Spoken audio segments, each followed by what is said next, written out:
만에 다시 예루살렘으로 돌아왔습니다. 하지만 다윗 왕은 그 아들 압살롬을 2년 동안 만나주지 않습니다. 왜냐하면 큰아들 암논을 죽인 이 응어리가 아직 풀리지 않았기 때문입니다. 그러나 충신이었던 요압 장군의 계속된 설득으로 다윗은 마침내 압살롬을 만나게 됩니다. 하지만 이 만남은 겉보기에는 용서 같고 화해 같지만 어설픈 화해였다, 어설픈 용서였다는 사실을 지난 시간에 함께 말씀을 나눴고요. 어설픈 용서, 어설픈 화해는 완전한 회복으로 이어지지 못하고 더 큰 비극을 가져왔다는 사실을 알게 되었습니다. 자, 그러면 다윗은 왜 어설프게 용서하고 압살롬을 만나주지 않았을까?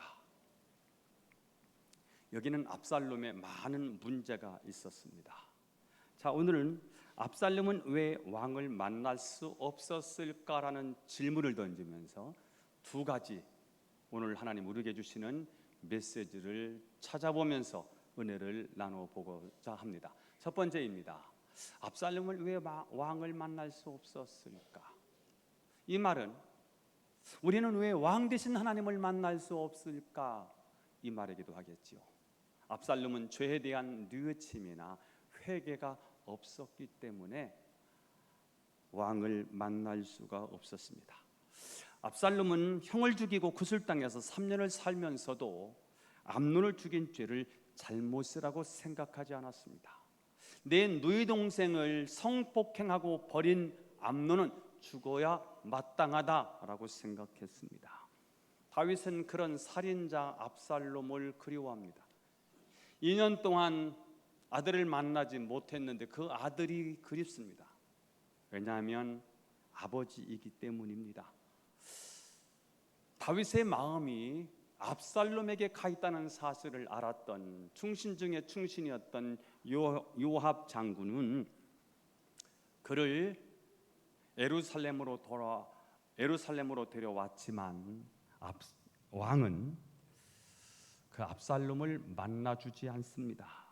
자, 그러니 압살롬의 마음이 어떠했겠습니까? 자신을 데려와서는 가택 연금을 시킨 채 2년 동안이나 만나주지 않고 죄인 취급을 하고 있으니 압살롬은 참을 수가 없었습니다. 그래서 자기를 예루살렘으로 부른 요압 장군을 만나려고 하는데 이 요압 장군은 이미 정치인이 다 됐거든요.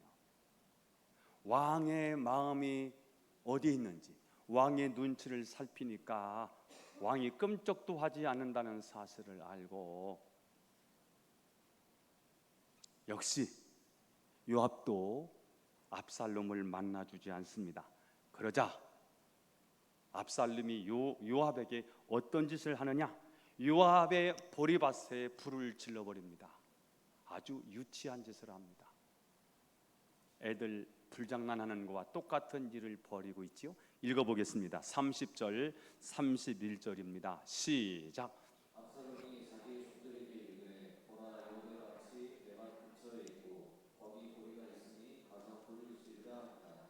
압살롬의 종들이 그 밭에 불을 질렀더니 요압이 일어나 압살롬의 집으로 가서 그에게 이르되 어찌하여 내 종들이 내 밭에 불을 질렀느냐 하니. 자, 악한 사람은 끝까지 악함을 보여주네요. 죄를 짓고도 굉장히 당당합니다. 방귀 낀 놈이 뭐 한다고요? 성낸다고. 지금 그런 짓을 압살롬이 벌이고 있는 거지요. 자기 보리밭에 불을 지른 이 압살롬에게 항의하는 이 요압에게 압살롬이 뭐라고 말하느냐? 32절입니다. 길어요. 시작. 압살롬이 요압에게 대답하되 내가 일찍이 사람을 내게 보내 너를 이리로 오라고 청한 것은 내가 너를 왕께 보내 아뢰게 하기를 어찌하여 내가 구술에서 돌아오게 되었나이까. 이때까지 거기에 있는 것이 내게 낫으리이다 하려 함이로라. 이제는 내가 나로 하여금 왕의 얼굴을 볼 수 있게 하라. 내가 만일 죄가 있으면 왕이 나를 죽이시는 것이 옳으니라 하는지라. 지금 압살롬은 요압을 통해서 왕에게 전하고 싶은 자기 주장이 있는 거예요. 그 얘기를 요압에게 말하면 요압은 그 말을 왕에게 전달해 달라는 거예요. 이렇게 왕의 얼굴을 보여주지 아니하고 계속 나를 가택연금시킬 거면 그냥 구슬 땅에 살게 내버려 두시지 왜 나를 예루살렘으로 데려고 왔습니까? 따지는 겁니다. 왕의 얼굴을 보지 못하느니 차라리 내가 우리 외갓집 구슬 땅에 사는 것이 훨씬 나았겠습니다 라고 항의를 하는 것입니다. 여러분, 지금 압살롬의 문제가 무엇입니까? 자신의 잘못에 대해서 한마디의 뉘우침도 없이 그저 당당합니다.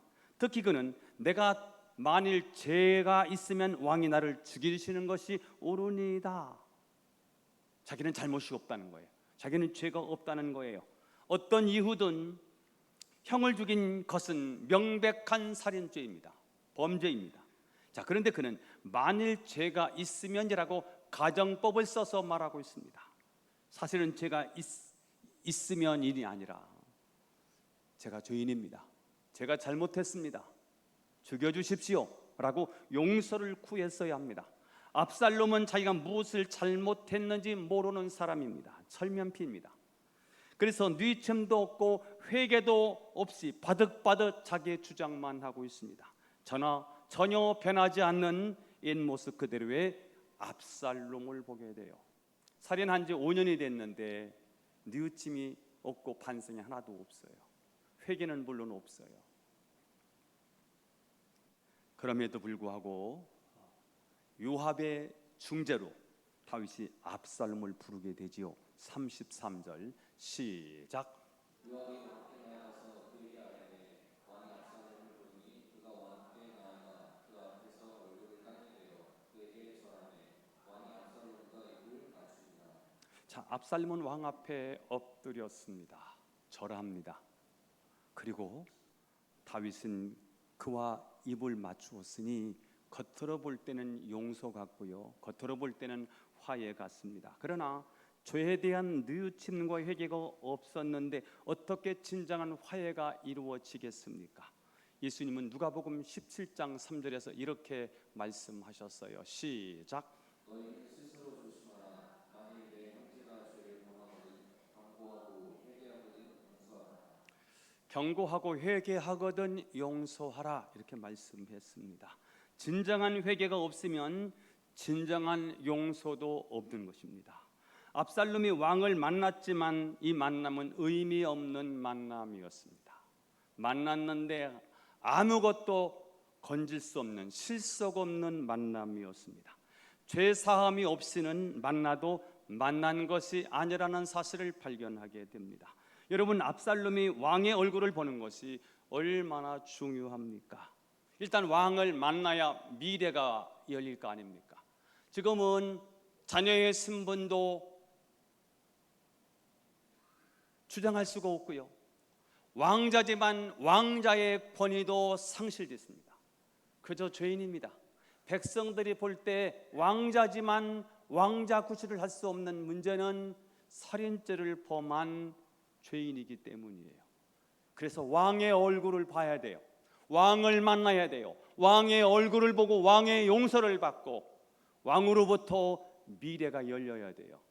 내가 너를 축복한다. 이 왕의 음성을 들어야 합니다. 자, 그런데 죄를 가지고는 왕의 얼굴을 볼 수가 없어요. 마태복음 5장 8절 팔복에서 예수님이 이렇게 말씀하셨어요. 시작. 마음이 청결한 자는 복이 있나니 그들이 하나님을 볼 것이며. 자, 마음이 청결한 자는 복이 있나니 그들이 하나님을 볼 것이며, 마음을 우리는 하나님을 눈으로 보는 줄 알았더니 오늘 성경은 하나님은 뭐로 보느냐?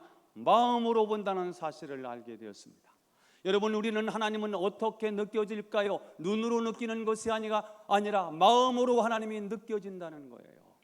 누가 하나님을 볼 수 있을까? 마음이 청결한 자가 복이 있고요, 마음이 청결한 자가 하나님을 볼 수 있다는 거예요. 자, 그런데 이 마음의 청결은 인간의 도덕적인 수양이나 인간의 어떤 노력이나 애씀이나 돌을 닦아서 마음이 청결해지는 것이 아니라 예수님께서 우리를 위해 흘리신 존귀한 보혈로만이 우리의 심령이 깨끗해진다는 것입니다.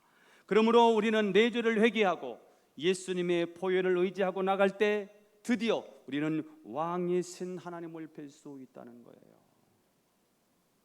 저는 오늘 예수님의 보혈을 의지하고 왕이신 하나님이 느껴지기를 축복합니다. 복음성가에 주의 보좌로 나아갈 때 어떻게 나가야 할까? 어떻게 나가야 할까요? 나를 구원하신 주님의 십자가 그것을 믿으며 가네.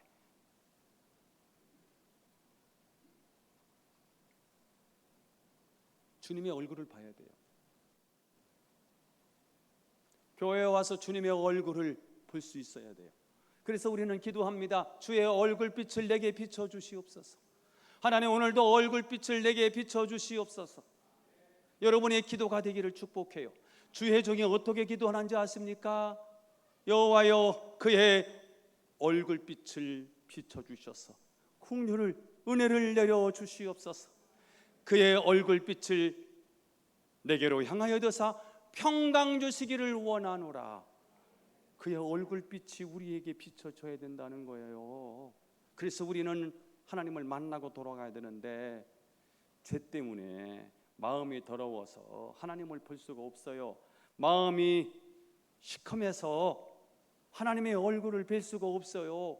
하나님을 느끼고 돌아가야 되지 않습니까? 하나님을 느끼고 돌아가려고 하면 어떻게 해야 될까요? 내 죄에 하나님 앞에 지은 죄를 뉘우치고 회개하고 반성하고요, 눈물 쏟고 콧물 쏟으면서요 하나님의 임재를 갈망하면서 그분 앞에 엎드릴 때 하나님이 우리의 마음을 만지신다는 거예요.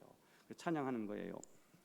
자비하신 보좌 앞에 굴어 엎드려 자복하고 회개하니 믿음 주소서. 주의 공로 의지하여 주께 가오니 상한 마음을 고치시고 구원하소서. 주여 주여 내가 비오니 죄인 오라 하실 때에 날 부르소서. 이게 279장이거든요. 굉장히 은혜됩니다. 오늘날 하나님 앞에 십자가 앞에 나와서요 여러분 기도해 보세요. 눈을 지그시 감고요 이 찬양을 한번 불러보세요. 주여 주여 내가 비오니 상한 마음을 치료해 주십시오. 죄인의 나를 받아주십시오. 이렇게 기도하다 보면 그분의 임재가 느껴지겠지요. 여러분, 압살롬은 곧 우리의 모습입니다. 우리가 하나님과의 관계가 어그러진 상태에서 하나님은 왜 나를 만나주시지 않는가, 하나님은 내 기도를 왜 들어주시지 않는가 라고 불평할 때가 있습니다. 진정한 반성과 진정한 회개가 없이는 결코 회복은 없습니다. 응답도 마찬가지입니다. 하나님은 진정으로 엎드려 회개하는 자에게 은혜를 주시고 우리를 만나 주실 줄로 믿습니다. 누가복음 15장에 탕자의 비유가 나오는데요, 탕자가 아버지께로 돌아올 때의 그 마음, 돌아올 때의 태도가 중요하거든요. 17절이에요. 시작.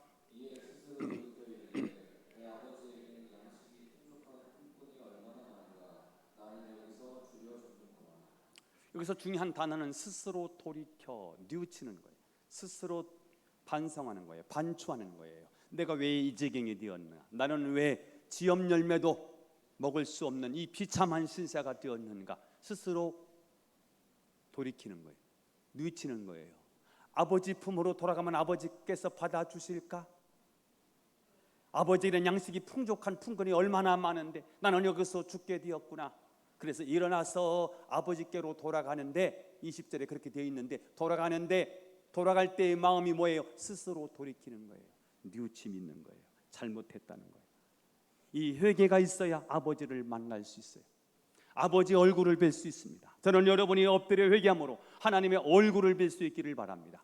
요즘 이 시대는 회개가 사라졌어요. 내가 무슨 죄가 있느냐는 거예요. 회개, 눈물, 통곡, 애통이 사라졌어요. 그래서 마음으로 하나님이 느껴지지 않아. 그냥 냉현 인간이 되어서 냉랭한 가슴을 가지고 예배드리는데 그냥 앉았다가 돌아가는 그런 예배자가 너무 많아. 오늘 하나님 얼굴을 뵐 수 없었던 이유, 압살롬이 왕을 만날 수 없었던 이유는 뭘까? 첫 번째, 뉘우침과 회개가 없는 거예요. 저는 하나님 앞에서 뉘우침과 회개가 매일같이 일어나게 되셔서 여러분의 마음이 죄사함을 받고 하나님의 얼굴을 뵐 수 있기를 예수님의 이름으로 축원합니다. 두 번째, 압살롬은 왜 왕을 만날 수 없었을까? 압살롬은 인물이 너무 잘나서 자기 도취에 빠져 있었기 때문입니다. 제가 잠깐 영상을 두 컷을 보내드렸는데요. 이게 나르시시스트, 오늘 압살롬을 보니까 완전히 이 고전적인 아주 전형적인 나르시시스트거든요. 자기에 빠져 있는 거예요. 자기 도취에 빠져 있는 거예요. 이게 압살롬이거든요. 왕은 압살롬을 예루살렘으로 돌아오도록 허락을 했지만 완전히 사면을 해주지 않고 가택연금을 시킵니다. 이것은 마음대로 돌아다니지 말고, 왜? 내 죄를 알라는 거예요. 마음대로 돌아다니지 말고 도피성에서 자숙하며 살라는 거예요. 회개할 기회를 주는 거지요. 사실 압살롬은 죽을 수밖에 없는 죄인이었다가 목숨을 구하게 되었기 때문에 자기 야망이나 자기 욕심을 죽이면서 살았어야 합니다. 살아있는 것만, 살려준 것만으로도 감사하고 감지덕지하고, 그것을 내가 살아있다는 그 자체만으로도 고마움을 가지고 살았어야 되는 사람이지요. 자, 그런데 그가 그럴 수 없었던 이유는 인물이 너무너무 잘생겨서, 너무 잘나서 늘 자기 토치에 빠져 있었기 때문에 자숙이 안 되는 거예요. 25절을 읽어봐요. 시작. 온 이스라엘 가운데서 압살롬같이 아름다우고 크게 칭찬받은 자가 없었으니 그는 발바닥부터 정수리까지 흠이 없습니다. 자, 발바닥부터 정수리까지 흠이 없었다. 결점을 찾을 수 없을 만큼 완벽한 미남이었다는 거지요. 누가요? 압살롬이요. 이런 사람이 자기 얼굴을 쳐다보면 자기 도취에 빠지게 돼요. 이게 나르시시즘이라고 그러거든요.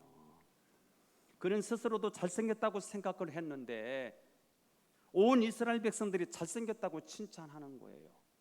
이 사람이 외모가 뛰어나다는 말은 단지 얼굴이 잘생겼다는 것으로 끝나지 않고 이 사람이 가진 게 너무 많아요. 말을 너무 잘해요. 언변술이 뛰어나고요. 사람들을 호릴 수 있는 능력이 있고요. 사람을 설득할 수 있는 설득력이 있고요. 사람들을 이끌어갈 수 있는 지도력을 가지고 있어요. 그 사람이 나가면 사람들이 따라와요. 그런 영향력이 있는 사람인 거예요. 그런데 문제는 뭐예요? 나르시시스트예요. 병든 사람인 거예요. 이게 압살롬이죠. 자, 더구나 당신은 머리털이 많은 사람이 인기였고요. 이게 힘의 상징이었는데 26절을 보도록 하겠습니다. 26절 시작. 그의 머리털이 두꺼워도 연말마다 깎았으며 그의 머리털을 깎을 때에 그것을 바라본즉 그의 머리털이 왕의 저울로 200세겔이었더라. 자, 압살롬은 머리털이 많았어요. 그리고 머리털이 금방 자라요. 빨리빨리 자라는 거예요. 이게 그의 자랑거리예요. 이게 그의 능력의 근거고요. 자기 도취의 근거였어요. 문제는 자기 도취에 빠진 사람은 자기가 조금이라도 무시를 당하거나 남에게 인정받지 못하는 것을 견디지 못한다는 거예요. 그래서 다 자기 중심으로 되어야 돼요. 자기 중심으로 되지 않으면 못 견뎌 하는 거지요. 사실 압살롬은 자기 죄를 생각하고 가택연금도 감사하며 살았어야 합니다. 자, 그러나 압살롬은 너무나 가진 것이 많아서 차라리 죽었으면 죽었지 집에서 처박혀 살 수가 없었습니다. 사실 압살롬이 조금만 못생겼다면 제한된 영역 안에서 살 수 있었을 텐데 그렇게 하기에는 그가 너무나도 잘생겼고 너무나도 많은 것을 가지고 있었고 자기의 도취에 빠져 있었습니다. 문제는 자기 도취에 빠지면 자기는 이렇게 멋있기 때문에 죄를 지어도 자기는 괜찮다고 생각하는 거예요.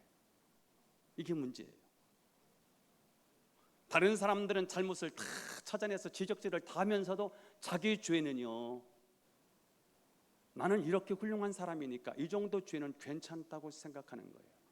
이게 자기 도취에 빠져 있는 나르시시스트의 특징이라는 거지요. 그래서 특별한 외모는 반드시 좋은 게 아니더라고요. 좋은 외모를 가지고 있어요. 좋은 재능과 탤런트를 가지고 있어요. 사람들을 호릴 수 있는 능력을 가지고 있어요. 그 사람은 철저하게 겸손해야 돼요. 첫째도 겸손, 둘째도 겸손, 셋째도 겸손해. 그게 하나님의 사람으로 쓰임을 받아요. 오늘 그런 면에서 이 압살롬은 다윗에게 있어서요, 자기 후계를 이어갈 수 있는 첫 번째 사람이에요. 이 사람을 지금 검증하고 있는 거예요. 하나님이 검증하시고 아버지 다윗이 내 후계를 이을 수 있는 사람인가를 검증하고 있는 거예요. 근데 이 사람이 안 되는 게 뭐예요? 첫째는 자기 뉘우침 반성이 전혀 없는 것이 문제고, 잘못했다고 해야 용서를 받는 거 아니에요. 용서가 되어야 화해가 되는 거죠. 화해가 되어야 줄 걸 주지 않겠어요. 근데 이 사람은 첫째 문제는 뉘우침과 반성이 없는 것. 두 번째는 너무 똑똑해, 너무 가진 게 많아. 그래서 자기 도취에 빠져 있어. 나르시스트야. 나르시스트한테는 나라를 맡길 수가 없겠지요.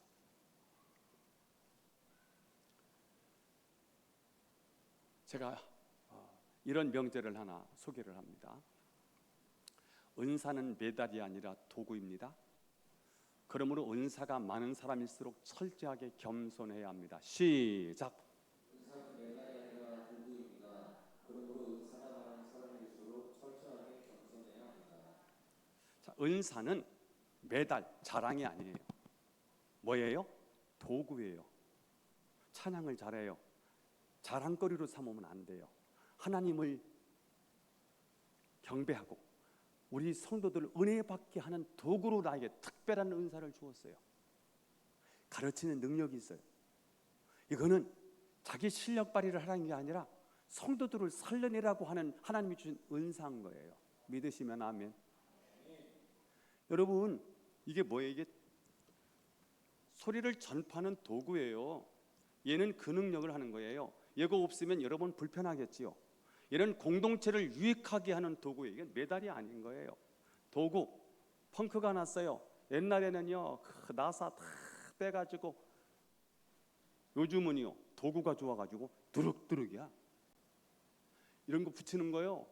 옛날에 다 망치질을 했어요. 지금은요, 그 뭐예요 그거? 총 있죠, 총. 팍팍팍팍팍 쏘더라고요. 이 도구입니다. 하나님이 우리에게 남보다 뭔가를 귀한 걸 주셨지요. 이건 메달이 아니고 뭐라고요? 도구라는 거예요. 하나님이 나에게 많은 도구를 주셨으면 이거는요, 겸손하셔야 됩니다.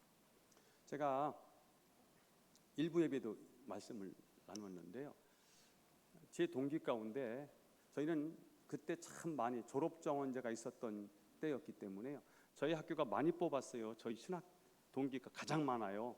역대급으로 많아요. 우리 학교에 180명을 뽑았어요. 왜 180명을 뽑았을까 생각을 해봤더니요, 저를 합격시키려고, 공부 못하는 홍광표를 합격시키려고 180명을 모집한 거예요. 근데 3동으로 들어온 친구가 있었어요. 근데 그 친구가 우리를 그렇게 무시했어요. 공부 못한다고. 아니, 서울대 못 간 건 똑같잖아요. 거기서 거기지. 그런데 우리한테 공부 못한다고 그렇게 말을 함부로 하고요, 우리를 무시했어요. 근데 걔 아버지가 목사님이셨어요. 내가 걔 때문에 11조를 끊었어. 학교 다닐 때 걔 때문에 내가 헌금하면 제가 잘 살 것 같아. 그게 싫은 거예요. 제가 그 아버지가 그 아들한테 하숙시켜주고 오토바이를 사줬어요. 125짜리. 그 당시 최고의 오토바이. 지금으로 말하면요, 자가용인데, 자가용도 급시 괜찮은 중형 이 정도 사준 거예요.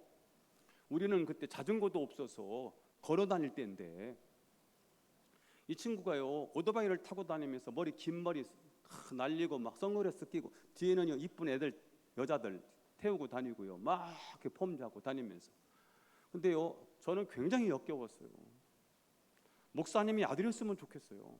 목사님의 아들이 저러고 다니니까 굉장히 제가요, 교회에 대해서 불쾌하고요, 그런 마음이 있었어요. 근데 이 아이가 아버지 교회를 이어받아서 큰 교회를 담임을 했는데 얼마 못 갔어요. 그리고 그 교회 장로님 딸하고 결혼했는데 금방 이혼하고요. 그러다가 또 다시 살고, 그러다가 교회에서 있을 수가 없어서 이 친구가 이제 미국을 가게 됐는데, 제가 여기 오자마자예요, 47에 왔으니까요. 그때 그 친구가 교회에서 더 이상 있을 수가 없었고요. 그래서 목원대 들어오려고 했는데 목원대에서 사감 그 생활관장으로 들어오려고 했는데 목원대에서 막았죠. 그래서 이 친구가 붕 뜨면서 미국을 갔어요. 미국 가서 이 친구가 패러글라이딩을 타다가 떨어져 죽었어요. 48살에 죽었어요. 뭐 우리 그 서로 막 문자 주고 받으면서 그때 제가 우리 동기의 총무를 맡았어요. 그래서 그 유족들을 위해서 우리 좀 모금 좀 하자 했는데 얼마 거쳤는지 아십니까? 이만큼 거쳤습니다. 얼마일까 이게? 대답을 잘하시는 전대경장은 이게 얼마나 될 것 같아요? 40만 원 거쳤어요. 그것도 4명이 나한테 보냈는데 뭐라고 했냐면, 야 홍광표 목사, 나 당신 때문에 돈 보내는 거야. 나 그 사람한테는 안 보내. 저는 이 친구는요, 제가 자녀 교육의 반면 교사였습니다.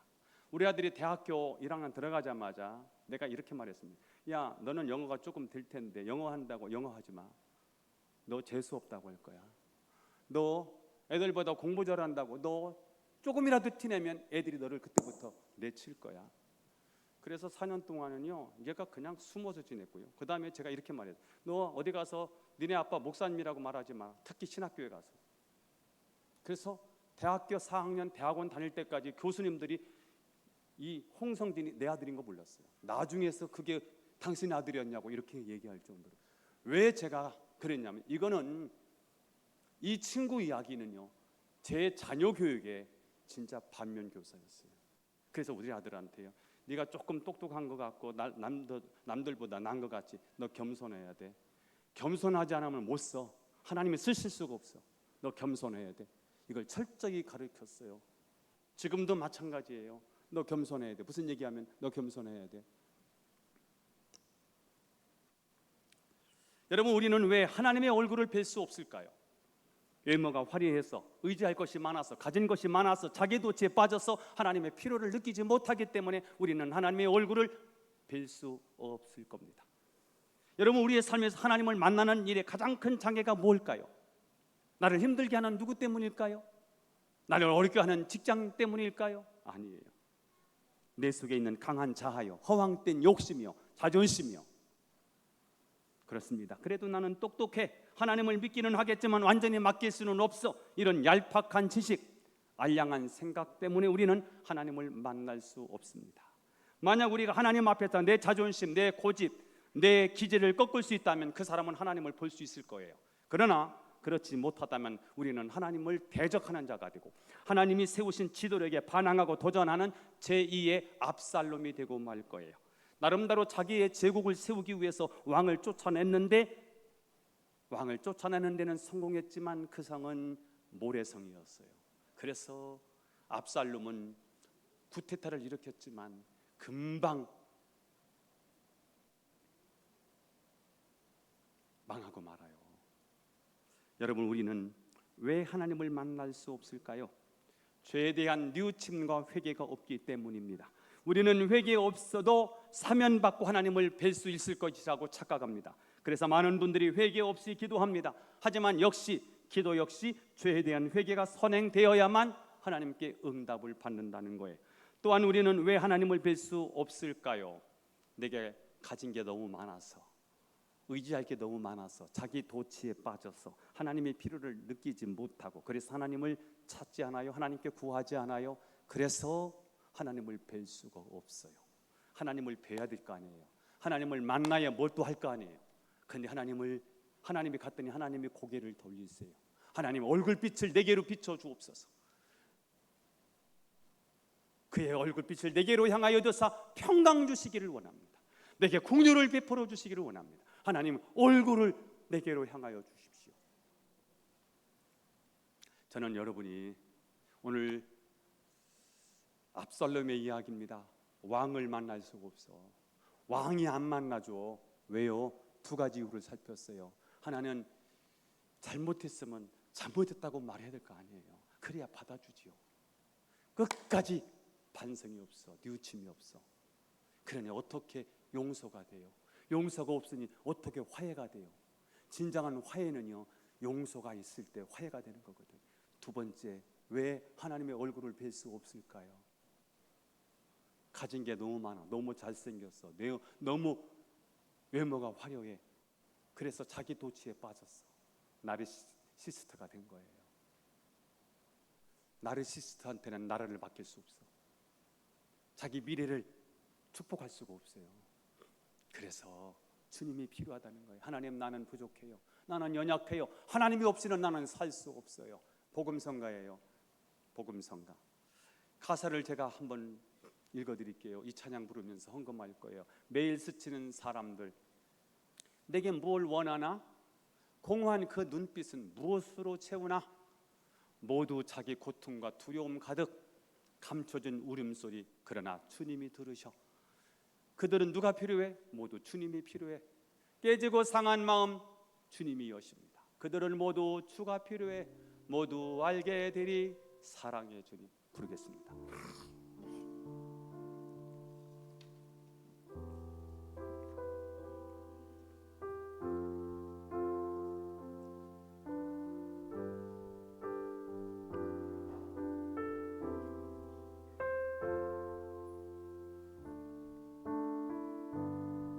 우리 함께 찬양하겠습니다. 매일 스치는 사람들,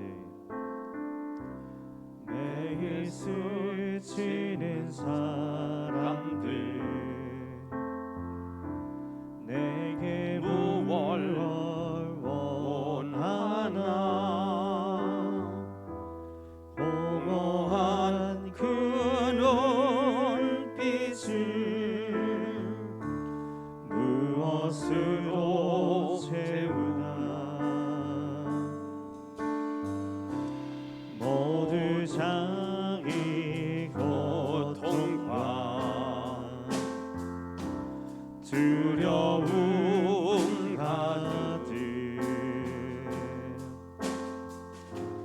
감춰진 울음소리, 주님 들으시네. 그들은 모두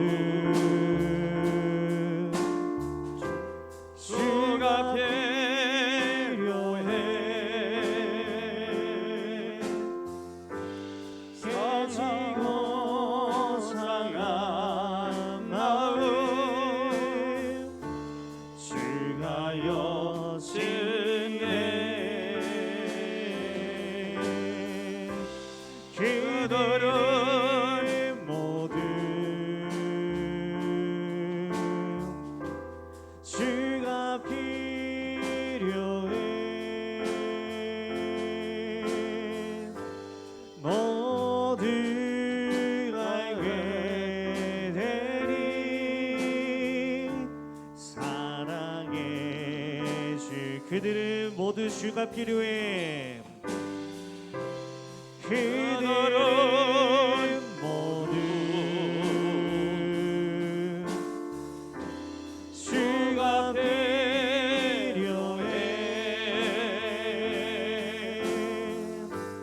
깨지고 상한 마음,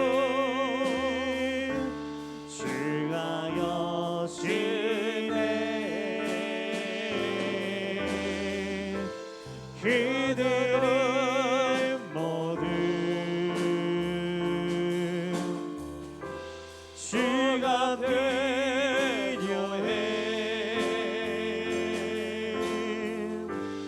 모두 알게 되리 사랑의 주님. 그렇습니다. 주님이 필요합니다. 깨지고 상한 우리 모두에게 주님이 필요하지요. 오늘 두 가지 기도 제목입니다. 죄악에 대한 뉘우침과 회의를 통해 하나님을 만나게 하옵소서. 자기의 도취에 빠져서 하나님을 잊지 않도록 겸손 또 겸손하게 하옵소서. 두 가지 기도 제목 놓고 한 1분 동안만 기도하시겠습니다. 주여,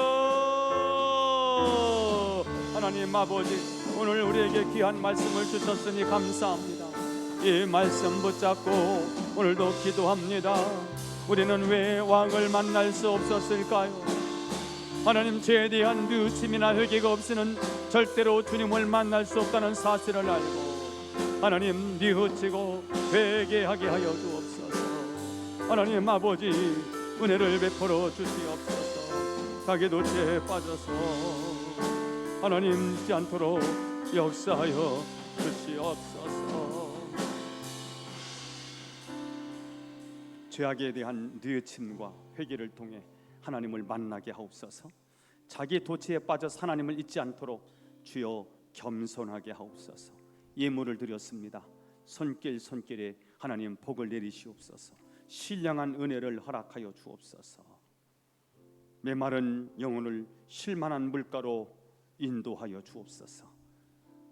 쓰여주는 곳에 하나님의 나라가 임하게 하시고 30배, 60배, 100배의 열매를 거두게 하시고 손길에 하나님 하늘의 것으로 땅의 것으로 가득 채워지게 하옵소서. 축복하며 예수님의 이름으로 기도하옵나이다. 아멘.